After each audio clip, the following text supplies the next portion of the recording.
You wanna kwanta zuwan malam dogo. Barka da zuwa malam. Haka wani Allah. Da ita biyo ta biyu ka wuce. A shi kenan. Da ma duniya kenan. Da ita biyo ta yi wuce. Haka Allah yi. Wani ta kai da duniya sai ya dawo yana bada. Ga ki kwalkwale babu taya kama babu baya. Babu tsaye. To, a wata ƙasa yamma ta ita. Ke ko haka Allah ya hukunta. Da in aka zo domin ki kaya kina ta kaisa. Ki hulke dole a ji tsoro. Yanzu ga ki wani Allah ya babu taya gaba, babu gaba ya kuma kashi kwalkwale. Da ma haka duniya ta gada.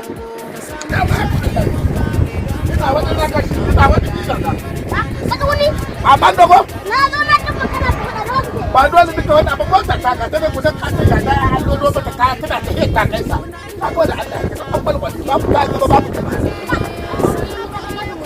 Ni aka ta ba dole nake mata wani abin lamarin duniya. Saurara. Yanzu akwai rubutu hannunka. Ni za a yi da dubu. A ga an ana wata siyasa da wani ta gane. Kun magana da haka wata rai. Yanzu aka aza mata naira 2000 tana jin magana. Ina jin ka amina. To in dai har ta ji magana ta tawo ka da duka wani ba ni dogo ga dubu. Ina ake ya muna. A aza mata bari mata wada ta ce wada ta ce mata. Man dogo, man dogo. Malam dogo. Fito maza har matan ku kuyi ayiri.